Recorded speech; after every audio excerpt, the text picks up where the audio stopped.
Well, hello and welcome everybody to Control Alt Achieve Live for April 3rd, 2023.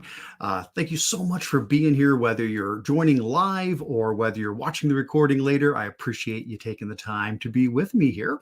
As always, all of the resources we're going to be looking at tonight can be found at bit.ly/CAA-live. That'll bring you to a Google document. If you scroll on down to the second page of that document, you will see where we have our links for tonight, the ones we're going to be taking a look at, as well as the ones for all of the weeks in the past. There's loads and loads and loads of these that you can go back through over time if you would like to. Well, while you're taking a moment to get settled in, a real quick introduction. So howdy again. My name is Eric Kurtz. I'm a tech integration specialist here in Northeast Ohio. That's my day job, working with some school districts here as a technology coach. And then on the side, I run a website called Control Alt Achieve. And that's where I share out all of my EdTech resources. I would encourage you to check out the site and connect with me in whatever way works best for you. You'll see at the top of the document, there's a link to the blog, as well as lots of other ways to connect: email, Twitter, YouTube, my weekly newsletter, the email discussion group, whatever method works best for you. I look forward to connecting with you there. I also do have some links for upcoming live events. So below my contact info there, you'll see our links for tonight. And then next week, next Monday, I have the links ready for that as well. So if you want to add that to your calendar, you will be ready to go. And then after that, I always want to remind you that I would love to hear from you guys throughout the session here tonight. So please do leave feedback. You can do that in the chat if you would like to say howdy in there, introduce yourself, say where you're from, and all throughout the session. If you want to ask questions, share resources, if you use some of the tools that we're going to be looking at here tonight and want to give some feedback on that, I absolutely want to learn from you as well. In addition to the live chat in the video, you can also leave comments right here in this document and through a Google form that I have linked in. Again, whatever works best for you. It looks like we do have some people saying hello already. Jessica saying hello from Georgia. Thanks so much for being with us, Jessica. Anna saying hello from Maryland. Oh, wonderful. So good to see you, Anna. And we have Deb saying hello from Indiana. That's fantastic. I really appreciate everybody who has joined us here tonight. That's wonderful. All right. Well, tell you what, hopefully, again, that gave you time to get all settled in and ready to go here. Let's go ahead and one more time give you that info, bit.ly/CAA-live. That'll get you to the document. And from there, we will explore our wonderful resources here tonight. All right, so let's go ahead and scroll on down to that second page, and let's take a look at what we're exploring here tonight. So as normal, each week what I try to do is share some things I've come across around the web, whether it was things I found on Twitter or Facebook or in the email discussion group or on podcasts or whatever the case might be, and then sharing some recent things from my blog as well. So we're going to start off with the Around the Web resources first. So our first resource tonight is called QuestionWell. So let's talk about what QuestionWell is, first of all. So this is another one of those AI generating quiz tools where you can use AI to create a multiple choice question quiz that you can then use with your students. Basically, you can put in your own text, or you can copy and paste text from somewhere else, throw in a topic, and then boom, boom, boom, the AI will do its thing, and it will pull out learning objectives and essential questions, and it'll create multiple choice questions. You can pick the ones you want and then export them in all kinds of formats: quizzes and Kahoot and Canvas and Gimkit and Bluekit and lots of other options there. So let's take a look at how this works. So I'm going to go ahead and give a click on QuestionWell to head on out to the website there. And again, this is free. Everything I share is free or has a free version. Certainly some of these tools may have a paid version as well, but anything I'm sharing is always a free resource. So let's say we pop over here to QuestionWell. You can, of course, look through the details they have there. They've got a features page as well that goes into even more detail on how all of this works. But I'm just going to go ahead and click on the Try It Out button. And at this point, what you're going to get is a pre-filled example, which is totally fine. I think I'm just going to use the pre-filled one for this example here, but you can put in your own text. It looks like it's about 1,000 characters is what I'm guessing down here from the bottom it looks like. So you can put in about 3 times as much text as is showing there on the screen right now. So you can, again, copy and paste in an article or whatever information you want there. And then they do encourage you to put in a topic at the top. So a topic, a subject, a grade, something to guide the AI a bit, because just giving it the text, it may not know, well, is this for a high school class? Are you wanting middle schoolers to use this? And so that's going to give it a little bit more guidance there. Now, you can do more if you want. You can come down here and there's a more options section. If you want to guide it even further, you can add learning objectives. You can pick a language. And so you've got more that you can put in. You do not have to do that, but you certainly can if you want to tweak it a little bit further. Now, at this point, normally I would click Generate Set, but I've already done this ahead of time, so I have it under the saved sets. I'm just going to pull up the one I did earlier. And the main reason is it takes it a little bit of time to do this. So rather than me hitting generate and then we just talk for a minute, I'm just going to go straight to the save set. So just be aware, it isn't instantaneous. It will take it a little bit of time once you do that. Well, I'm going to pop over to my save sets because I already did this one earlier, and this is what you get. So once you've run that and let the AI do its thing, this is what's going to pop up. So notice, first of all, that it is picking what's formulating essential questions. And so these are the things that it is pulling from that text. And that's good. So it's grabbing things like protons and neutrons and isotopes and things like that. Then it's pulling out learning objectives. And again, I did not put these in. It is generating these from what it read in that particular text, although I could have added my own learning objectives earlier. In addition to that, it is generating questions. And so that's what you're seeing down the side here, all of these questions. And there's lots of questions here. Now, I already selected a few because I tried this out earlier. So the ones that have the check mark, those are ones I went ahead and picked from the list. And that's why they went up to the top there. But it was like, what particles make up an atom, and what counts for the atomic number, and on down the line. Now, I could certainly pick other ones. You see I've skipped over some here that I did not choose, and so I keep going down here. I could say, oh, let's add another one in here. I certainly could. If I decided that I wanted to add another question in there, I could just check it like that, as simple as that.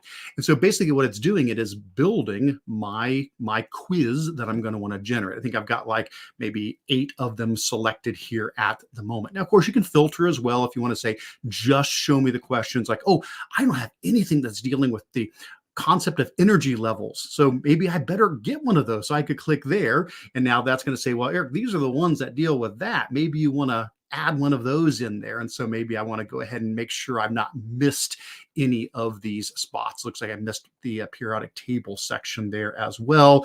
Did not. So that's, you get the idea. So I could come in here and I could choose some additional ones if I want to make sure I've covered everything. Nevertheless, when this is all done here, we'll just go back to, let me uncheck my filtering there. There we go. And now we're back to all of them. When it's all done, that's where the export comes in. So we can come up here to the top and expand that out. And you'll see there's lots of different ways we can export this. We can do this as an Excel spreadsheet. We can do this as a comma separated values spreadsheet. We can do this as a document. Canvas has their QTI format. So probably what I would do myself, I'd probably do like either an Excel spreadsheet or a CSV file, because I can upload that into Google Drive, either one of those, and I can open them with Google Sheets. So then I would be able to do other things with it if I'm not using Quizzes or Kahoot or GimKit or something like that. This is a little different than like when we saw Conquer the other day, when we covered that one, because that one goes directly to Google Forms. This does not at the moment have a direct integration with Google Forms, but you could still export the questions that are generated and then use them in other places. So let's just say we want to export this as a CSV file. So I'll go ahead and click CSV. It is now exporting that. And then basically I would just want to now upload that into Google Drive, and then I could open it with Google Sheets. I think I've got somewhere in my animation here, I think I've got an example of showing what it looks like when it pops up in the spreadsheet. It's just going to be rows and columns with the questions and the answers. And we'll see those pop up here, I think, on one of the, there it is. And so there you go. There is what it looks like as a spreadsheet. And then here's what it looks like as a document, because you can also do that. You can export it as a document and just have access to all of those questions that way as well. Awesome. Good stuff. Well, let's pause for a second because I did see some activity in the chat. Wanted to see what was popping up. Oh, hey, we've got some more people saying hi. So we've got Juliet from New Zealand. Thank you so much for being here. Karen, so good to see you. Karen from Indiana. And of course, Peggy George, thank you so much joining us from Arizona. And Wes Fryer. So good to see you, Wes, from North Carolina. And Teresa is here from Ohio as well. So great to see all of you guys here tonight. Well, so that was the first one I wanted to share. QuestionWell. We're seeing a lot of these sort of tools pop up that allow us to generate questions using AI from the content that we provide. Here's one more that we can try out. All right. Well, let's go ahead and move on to our next tool. Now, the next tool is not a new tool. It's been around for a while, but I've never included it in my links of the week. And well, I've got to remedy that. And so we're going to talk about Schoolytics. All right, so Schoolytics, again, been around for a while, a product that I've been familiar with. I love the folks at Schoolytics, fantastic company, fantastic people there. And basically what this comes down to is if you're using Google Classroom, you need to be using Schoolytics. Now, again, they have a completely free portion of this, and then there is a paid version that has some additional things with it, but just the free version on its own, if you're a classroom user, you need to be using Schoolytics. So what is this? Basically, it is an interactive data dashboard for Google Classroom.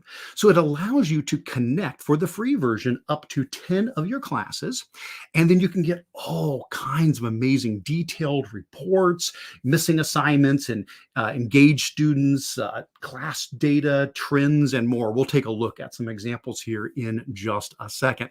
It pulls all of that data together in one easy to access place where you can see all of these things, pulling them from Google Classroom. So let's take a look at how this works. So we're going to head on over to Schoolytics. And when we get here, I won't log into my account because I don't have like real students. I just do like demo classes and stuff like that. So it wouldn't be too interesting to see my account. So I do have an account with Schoolytics. I did link it to my classroom. It's very easy to do. You just log in with your Google account and you just check the classes that you want to connect. And it's as simple as that. Instead, what I'm going to do and what I'm going to encourage you to do right now is if you go to their resources tab, they have an interactive demo. So I'm going to click on that. That link is really where we want to go. And if anybody needs to get to that link, again, if I can drop it in the chat, if that's easier for people, I'll go ahead and put that in the chat there so people can get to that a little bit easier. But again, it's right from the resources and it's called interactive demo. And if you give a click on that button for the interactive demo, what this is going to give you is some pretend data, but it's going to let you poke around and see what this would be like if you were using this with your Google Classrooms. Now, remember, again, you can connect up to 10 classes here and pull all of that information in for free. Now, there are, like I said, additional paid features. So if you look at the top, there is an admin view that is not part of the free view, but this allows your administrator to be able to see everything across the entire school, pulling together all of the classes and seeing trends across the whole school. There's a guardian section, which is for parents. So parents can go to one place and see everything about their students and have it pulled together in a nice, easy to use manner. And there's even a student section as well. That's part of that paid version. But let's go ahead and jump into the teacher section, which is what you would get using the free version. Now, not everything here. I'll take you through all the things that are included in the free version. So first of all, just the welcome dashboard here. Of course, you're going to get that with some key information. But let's start working down through what's over here on the side, and I'll mention some of the things that are part of the free version. So for example, under reports, the first three here, you'll be able to use the missing assignments report. If we give a click on that, what this is going to do is show you students who have missed one or more assignments, typically in the last 4 weeks, I think is the normal setting on it. Now, of course, you can adjust these. You can come up to the top and you can change the start date and the end date, and you can add all of these different filters in here to decide, I just want to look at a particular class. So it's really up to you if you want to adjust that. But basically what I'm getting here is, yep, there we go. Arnold's missing 16 assignments, and I can see that all in one place. And of course, I can click on any one of these students to drill down. And that's a feature you'll see all throughout Schoolytics. Anything you get, click on it. You can drill down and down and down and get more details. Now, normally these would be hyperlinked where it says assignment titles. Since this is just a demo, they're not. But if you normally click that, that would jump you into Google Classroom, where then you could actually see the assignment itself. But now I can tell right away everything that that student is missing. Next up is the high fives report. This is students who have completed most or all of their assignments in the last 4 weeks, or again, whatever time period that you want to set for that. And in this case, hey, Rhonda, good job, Rhonda. She's at a 94 completion rate. And again, I can drill down into Rhonda and see specifically how she is doing on that.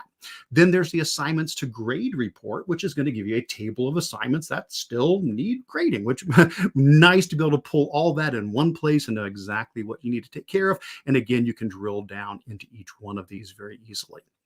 Other things, under the summary tab, we can get to things like the classes summary. So this is going to give us details for each of our classes. So we can just look right across and get very quick, completion rate, assignments graded, the points average, all of that we can see right away. But then don't miss at the top, you've got things like the trends tab.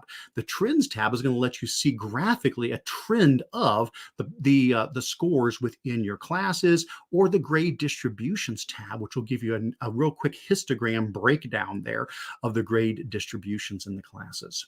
And again, we can narrow this down by particular classes if we want to. Then there's the students tab, which gives us detail on every student. Now, again, we can just drill down into individual students here. We can look across and see for each of our students their completion trends and their averages, and the assignments that were completed on time, and what their assignment completion is. But then again, across the top, you've got more tabs like the disengaged students, which can help you identify those, the honor roll students, as they call them, and then lastly, the late work section as well. So you can see students that have late work. And then we've got another tab here under the summary for assignments, which is, again, details on all the assignments. We can drill down into any one of those. We can also go into the assignments due soon to see what is coming up due. And then finally, the student work section as well, which is going to be every single student's assignments for every assignment. And so again, you can narrow it down, or you can just access it all here.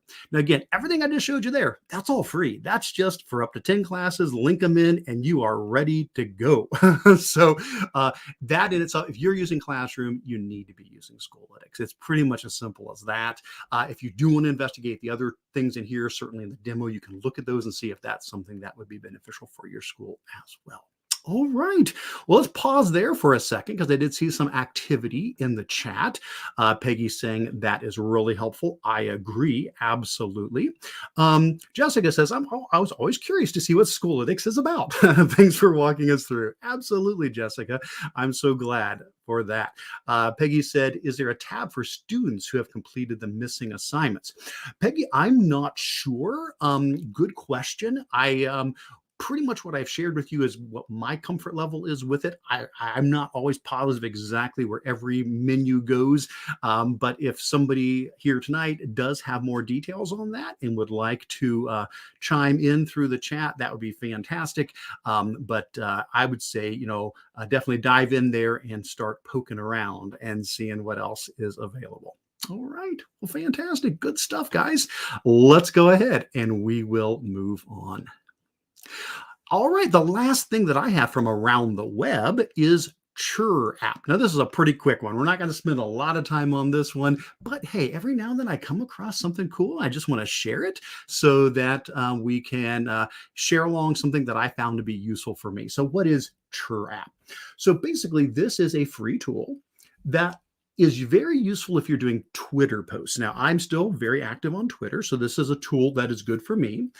But here's what it does. It helps you write, edit, and preview your Twitter posts before you send them out. And it keeps accurate count of all the characters, including the links. It knows how to handle those.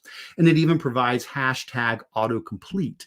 So it's a really nice way to craft your social media posts. Now, you may say, well, okay, why do you need this? Why did you come across this? So, okay. Here's the true confession. So when I write Twitter posts, I get nervous writing them in the actual Twitter app or in TweetDeck. because I'm afraid I'm going to press send and not have it ready. Now, maybe tell me if anybody else does this. Maybe it's just me. Maybe that's my glitch. Maybe nobody else has this problem. So please let me know if you do deal with that or not. But basically, when I'm using TweetDeck, which is what I typically use, I will typically compose my tweets in there. But again, I get a little bit anxious that I'm going to hit the wrong button. I'm going to send a tweet that wasn't fully baked yet. And so I was looking to say, is there a place I can go where I can just work on these ahead of time and then I can copy and paste them from there? So basically, if you head out to Chirr App, it's really simple. Basically, it gives you this box where you can type up your tweet. And while you do that, it gives you a preview on the side, and then it keeps track of how many characters you've used. So let's say I wanted to do a tweet about Chirr App. So I could come in here and I could start filling this in. And so here I am just starting to fill in. I like to use emojis in my tweets, so I might do something like that. And then I'm just obviously copying and pasting this from another screen here. I'm not that fast of a typist, but I might do something like Chirr App, and I might throw in like, here's the gist of what it does, and then I probably want to throw in some hashtags at the bottom here. So, I usually add my Control-Alt-Achieve hashtag in.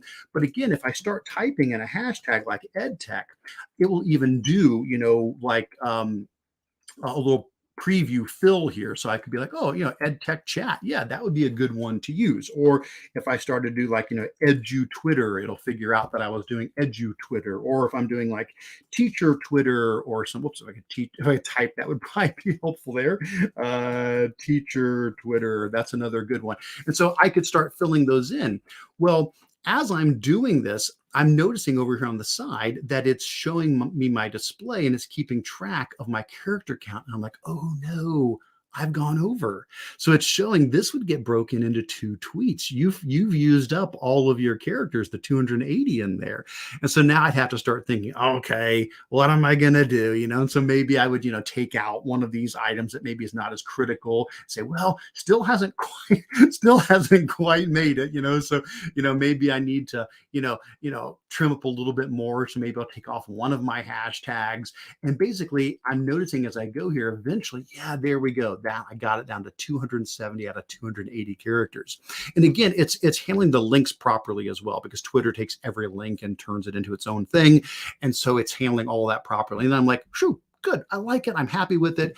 I then come in here and I can copy that and paste it in and use it from there. So there you go. A little bit of a peek behind the scenes of me and how I get worried about sending out unfinished tweets. And so this I came across in the last week, and I've been using it quite a bit, and it's been really helpful. So I like it. There you go. Excellent. Jessica says, you are not alone. Okay, good. I'm glad to know that I am not alone on that. Excellent. All right. Well, thanks so much for going along on that ride with me there. And I did see a little bit of activity in the chat. Peggy had that question asking about, is there a tab for students who have completed the missing assignments in Schoolytics? Anna says, great question. You can create a custom view in that student work table. Excellent. Well, that's great. Very, very, very good. And I figured that was probably the case. There's an awful lot you can tweak inside of Schoolytics. Well, fantastic, folks. Let's go ahead and move on to the next portion of our chat here tonight, which are things that I have shared recently on my blog. The first is that, hey, it's National Poetry Month. April is National Poetry Month, and I do have some poetry resources, but there's also a competition for your students that is going on, sponsored by Book Creator. And so if you head on out to the blog post I have linked in here, you can start off first by enjoying a custom poem that I really did write all about National Poetry Month here. So you can enjoy that. And then right below there, you'll get the information about the poetry competition. So this is from Book Creator. I've done a lot of things with them in the past. Again, wonderful company, great folks, love what they do. They have a competition going on throughout the month of April. And the reason I mention it is because I'm one of the judges. So I get to help judge it. And so that's one of the main reasons that I'm mentioning it here. And so basically, if you follow the link that I have in the blog post, it'll take you out to their page with all of the details on this. Basically, they've got wonderful prizes for folks, and they're breaking it down into 2 different age categories, and they've got the details on for each age category, what they're looking for there. And meet the judges. Yep. Matthew Friday and myself, we will be serving as the judges, getting to read these amazing poems. So we're really excited to see what people create and send in. So all that detail is there. By the end of the month, you will want to get those submitted. So please do check that out. Now, what if you're saying, that's so cool, Eric, but I need some inspiration. How do I get my students going? They're struggling with poetry. So that's what the entire rest of this blog post is about, is I pulled together a lot of the resources that I have related to poetry. So it's tools like Google's Verse by Verse, which is an AI powered poetry helper. There's also tools in here like my Google Drawings magnetic drag and drop poetry, if you're needing a little bit of help by working from a limited set of words. Then I've got things like my random writing prompts. This is great for generating ideas. There's the random text writing prompt generator and the random emoji writing prompt generator. Both of these are in Google Sheets, and they can help give you inspiration as you want to look for what to write your poems about. I've got a section in here on blackout poetry, which is a wonderful activity you can do in Google Docs for students to create poems from a text by finding words that speak to them within that text. I've got some poetry templates. There's a haiku template and a pie poem template. I've also got my blog post and video on using Book Creator and using the pen tools in there to add your own media and drawings to it. And then I think at the very end, I've got an add-on, a rhyming add-on. The One Look Thesaurus add-on does have a rhyming feature in it, which can be another tool to help with that. So anyway, lots and lots of things that hopefully can serve to inspire and assist your students and you as they work on poetry, hopefully to then share that perhaps through the Book Creator Poetry Competition. All right, good stuff there. All right, let's keep on moving. Next up, 15 updates to make Google better. And that is not a typo. I did intend to capitalize BETT because this was from the BET conference that just occurred over in London. So this is a massive annual educational technology conference. I will not go through all the details here, but I'll point you to this. I picked out 15 of the updates that Google announced at BET. And if you go down through this blog post, you'll see details on every one of those. Now, there's a couple here that I'm particularly excited about, so I will mention a few. I was excited to see that Classroom is going to be getting interactive questions for YouTube, kind of like an Ed Puzzle sort of thing, where students will be able to watch a video in Classroom and you can add questions, interactive questions throughout the video for them to answer, and it will track their success on those. Other things that, there's so many cool things here, but let me see what else jumped out at me. I was excited about the voting chips that we're getting in Docs. That's going to be a neat way to get students involved in surveys or quick formative assessment questions in class. I thought that was really slick. Other things that jumped out at me include updates to Screencast. And this was a big one here. I love Screencast. It's the screen recording tool that's built into Chromebooks that lets you record your screen and your webcam and your voice, and it makes transcripts, and it's really awesome. The big update is now they're releasing a web player for Screencasts. And what that means is in the past, you had to be on a Chromebook to be able to watch a screencast. Not anymore. As the web player eventually rolls out here, this will be something that anybody will be able to watch screencasts. So if you record your screencast on a Chromebook, now you can send out that video to parents, to students, to other teachers, to anybody, regardless of whether they're on a Chromebook or not. I think that really opens up so many great possibilities with Screencast. And then lastly, I was really excited about the reading mode that is coming to Chrome. I'm always looking for tools that help support accessibility and accommodations for students. This is a reading mode option, which will give you a panel over on the side. Whatever article you're reading, it'll have a simplified, easy to read, cleaned up version of it on the side, where you can change the font size, the color, and so forth, and just be able to read that easily on the side there. So there you go.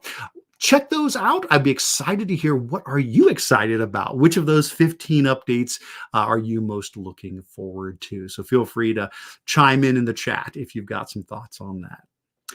Speaking of Google updates, very quickly, I will mention that we did just have our March meeting of GEG Ohio. So I will not go into all the details there, but if you do want to check that out, this is our monthly meeting we do where we go through everything new in Google Tools. This was I think about a 2-hour meeting, as they typically are, hour and a half to 2 hours, but the video is recorded there, as well as the agenda with everything that we covered. We went through all of the updates in the last month, as well as lots of neat resources, and had a Q&A section and so forth. So you can always join us live, but if you can't, that's no worries. You can always watch the video and access the resources afterwards as well. And then the last thing I have before I take a look at the chat here, see if we're getting some questions or comments, is an oldie but a goodie. Google's April Fool's videos. So this is something that Google used to do, and they don't do it anymore. They haven't done it for several years, and that's okay. I understand when COVID hit, I think that was when they stopped doing it, because they were worried about, disinformation, or people, not, taking it seriously, and it was a difficult time, and it seems like they never quite got back from that. So as of this year, I did not see any new April Fool's videos, but you know what?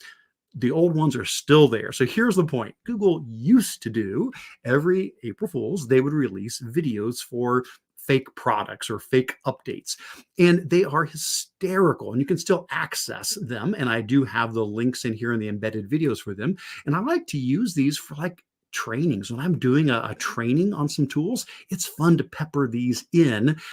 So there's videos on Gmail. For example, they've got, Gmail motion, where you're actually moving your arms to control Gmail. There's Gmail tap, which is a Morse code version of Gmail, and on down the line here. There's some great ones like Google Knows, which was a Google search tool that could sense smells and search on smell for you, and on down the line. They're a hoot. They're really, really funny videos. And again, they can just be great if you're looking for, you want something real quick, a 3-minute funny video that you're going to integrate into a tech training. It's a great way to get people laughing and to get people excited. And there's a nice variety in here, so you can fit them into so many different of your tech trainings that you might be doing. So definitely check those out. There may be some in there that you didn't see when they first came out. And I always really appreciated those so very much. All right, well, let's see. I think we are getting a little bit of activity in the chat. Let me pop over and take a look and see. Jessica said she is pumped about the web player. She says our students are on district Chromebooks, and the staff are on Windows machines. So that's perfect. Yes, if a student creates a screencast on a Chromebook, they will now be able to very easily send them to the staff, who can watch those on their Windows machines with the web player. Love that. And Peggy says about BET being an amazing conference. She's never been. I've never been there either yet, Peggy. I would love to go to London. Just has never had an opportunity to do so yet, but I always hear great things about it as well. All right, well, great. Well, folks, that brings us to the end of our resources for this week. If you have any more questions or comments, now's a great time to go ahead and throw those in. But I'm going to take a moment to do a little bit of wrap up here as we begin to pull things together. So again, thank you just so much for joining me here. As always, I appreciate it so much. Remember, you can always get to these links at bit.ly/CAA-live. And our next one will be next Monday. Typically Monday nights. Always check and see. There are some weeks I'll be traveling and won't be able to do it, but I am on scheduled for to be with you again next Monday, April 10th, and the links are in there for you. All right. Well, again, thanks so much, everybody. I really appreciate learning with you tonight. Have a wonderful, wonderful week, and I'll see you next time. Take care, everybody.